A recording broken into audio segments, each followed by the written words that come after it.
Hello everyone, welcome to BhadraIASAcademy. Recently, we have mentioned some important, most probable topics for the prelims exam as well. Today, I am giving the topics for discussion which are most likely to come for the exams. Why? India's free trade agreements are making a lot of news, and it's a time when the companies are coming to have agreements, so that government has made some free trade agreements with some economically powerful countries. So let us look at the main agreements, which are coming into effect now or which has come into effect in June. Exam perspective में वो हमारे लिए बहुत important होगा. Okay, so let us look at the first one. India's achievements in free trade. We have a lot of free trade agreements made in the past. Like for example, we had a free trade agreement, comprehensive agreement with Japan, South Korea, ASEAN, UAE, right? We had made agreements also with the UK, right? The European Union, then with Australia, Mauritius. Also, we have some interim agreement going on with USA. So in this context, हमें देखना पड़ेगा क्या क्या important agreements अभी इस exam में आ सकता है. Today I am going to discuss two important such agreements. Okay. So the first one is the India-Oman Comprehensive Economic Partnership. In short, normally we call it as a CEPA. Now this agreement is important. Why? Because it came into force, it came into effect on 1st June 2026, मतलब this month. So this is possible topic exam में आ सकता है current affair में. So ये जो agreement है, it was signed in 18 December 2025 and it came into force from 1st June. Now this agreement with Oman is very, very significant in the context of the Middle East crisis and the Hormuz crisis and all that. Okay, so now what is this India-Oman Comprehensive Economic Partnership Agreement? Let us look at some details. It is a near complete, we can say, duty-free market access. That means what? India will have access to Oman market. So Oman provides duty-free access on 98% of the tariff lines where they are imposing taxes, covering 99.38% of India ka exports. So this actually will come into effect from the day one, that is already from 1st of June. Indian tariff liberalization. India also reduces tariffs on about 77.79% of its tariff line, covering roughly 95% of imports from Oman. That means what? Both sectors, both the countries will benefit here, right? Now, the boost to Indian exports is very important. So, which are the sectors that might benefit from here? So, we have a textile sector, garments, pharmaceutical, engineering goods, automobiles, gems and jewelry, chemicals, food products, agriculture, leather, plastic and also marine products. These will stand to benefit. Some market access also for services, investment, digital trade also will benefit India. Now, why this is very important strategically, as I told you, in the context of the Middle East crisis which is currently going on. In that perspective also it is important. Why? Because the Strait of Hormuz is very much in the news nowadays. So if India wants to have a trade with the Gulf countries, how it is possible? So we will come to that point a little later after a minute or two. Now if you look at the other part, India also provides protection to some of our sensitive products of India, like dairy, tea, coffee, rubber, tobacco. They will remain outside the tariff liberalization commitments made by India. So this is basically to protect some of the farming community, the agricultural sector. Okay, so these are what we can say the key features of this agreement. Exam में इसमें आपको सवाल आने का chances भी होता है, right? Now this India-Oman agreement is also, as I already we discussed, it's a big boost for the textile and apparel sector. That is like one sector that clearly stands out to benefit. Why? Oman has given immediate duty-free access on all 945 textile and apparel tariff lines, eliminating the existing 5% MFN. MFN is the most favored nation clause in the WTO. So on that, whatever the tariffs were there, that has been removed. In addition, immediately zero duty access also is there by elimination of another 5% MFN duty provided for exports on handicrafts. So therefore, the handicrafts textile sector is by and large one of the very good beneficiary out of the India-Oman Comprehensive Partnership Agreement. Now, I told you in the context of the Gulf crisis, the Middle East crisis, how this Oman-Ka agreement is going to help us. So, if you look at here, this is the Strait of Hormuz where the problem is going on, isn't it? So, there is a blockade and all that. Now, there is an alternative for India to have a trade with the GCC. What is the GCC? It is the Gulf Cooperation Council, which has the member countries. So India need not actually go through the Strait of Hormuz to have a trade with these GCC countries. We can take what we can say an alternative port, that is what we call the Sohar port, which is in Oman. Okay, so the ports like Sohar provide an efficient and cost effective access to the Gulf country ka market. Therefore, the India-Oman trade agreement actually is a very big boost for India. It also eases our tension which is going on in the Strait of Hormuz. Clear? So, these kind of topics are very important to keep in mind, especially the name like Sohar Port, Strait of Hormuz. The location also, it is good for you to have a look at this. Okay. Then, India-Oman trade also has another important feature. They are having an agreement which talks about what we can say certificate of origin. That means the product must have originated in India to get the benefit. Simple as that. Now, this certificate of origin will be now digitalized.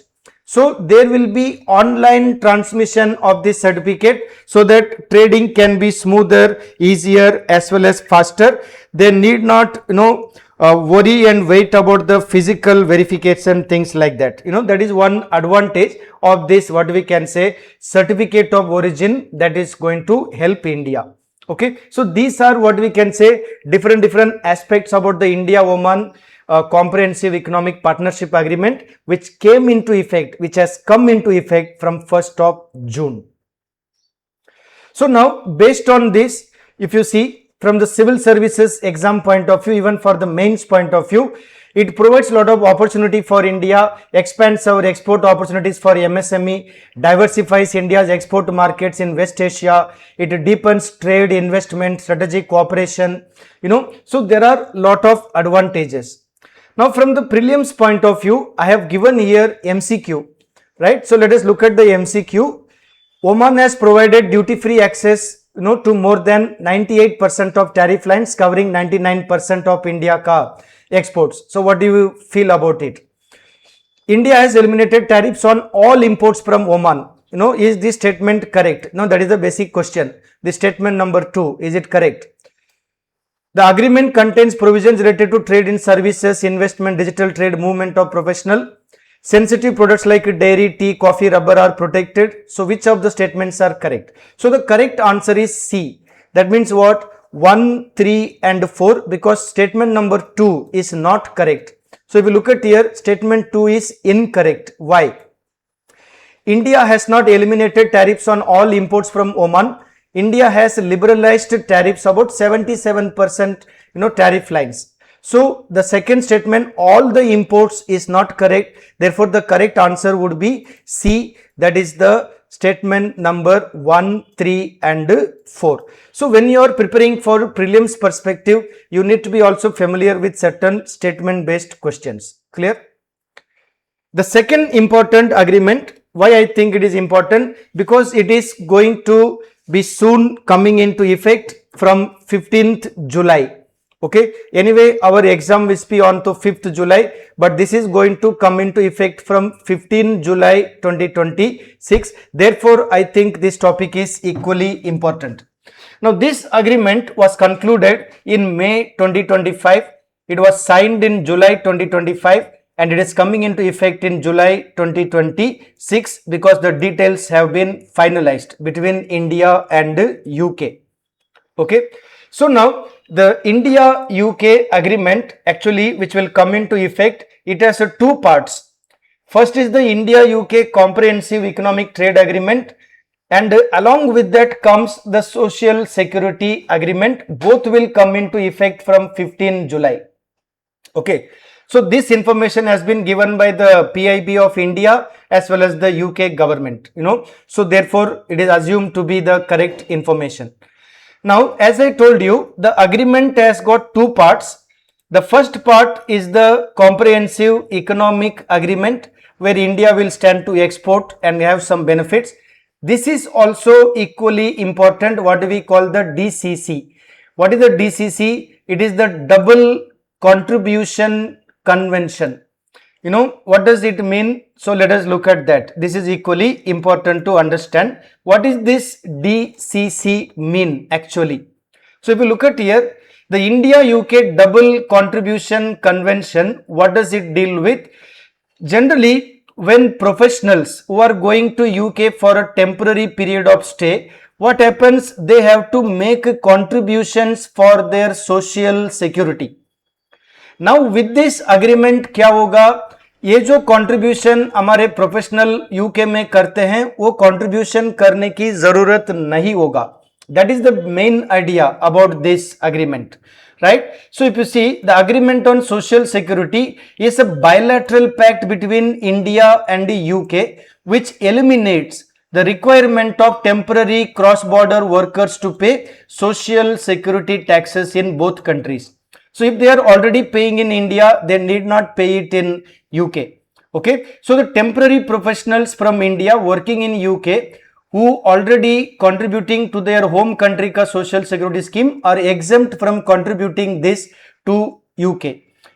So it will benefit by and large so many IT professionals and various other professionals in India who can now travel to the UK, stay there for temporary period, but they need not make a contribution for social security. That is the Double Contribution Convention, which is also important for your exam. Okay.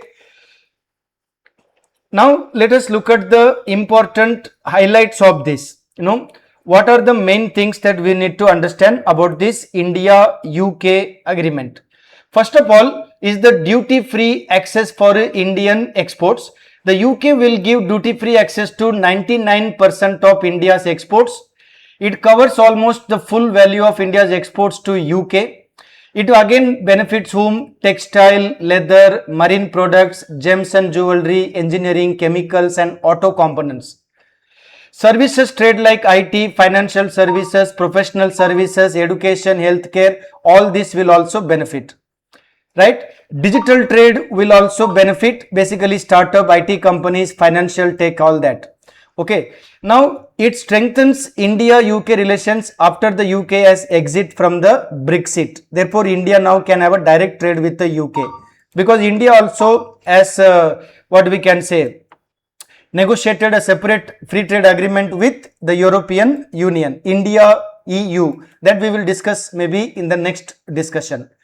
Now, tariff cuts by India. India will also reduce tariffs on UK goods like Scotch whisky, gin, automobile machinery, medical devices, etc.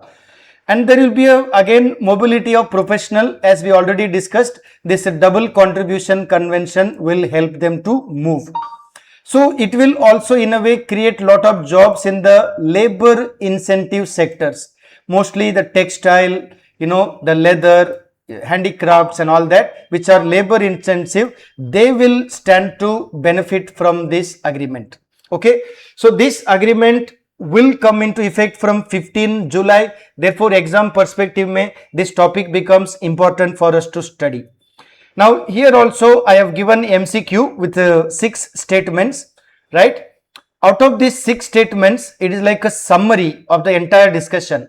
So the UK will provide duty-free access to 99% of India's exports. Yes. India will eliminate tariffs on all goods imported from UK. No. you know. So the statement 2 will not be correct. UK से जो भी आ रहा है वो सबको हम import duty waive नहीं करेंगे. So India will reduce tariffs only on selected UK goods, not eliminate tariff on every good. Okay. Then the agreement opens opportunity for services and IT sector. Yes. It provides provision for movement of skilled labor under the double contribution convention. Yes. It will cover digital trade, etc. Yes. It will strengthen the India-UK relation also after the UK exit from Brexit. Yes. So except statement 2, all other statements are correct. Clear now? Only the statement 2 is wrong. That means 1, 3, 4, 5, 6. 1, 3, 4, 5, 6. 1, 3, 4, 5, 6 are all correct statements, right? So prepare yourself well for the exam, because these kind of questions you can expect in the upcoming exam.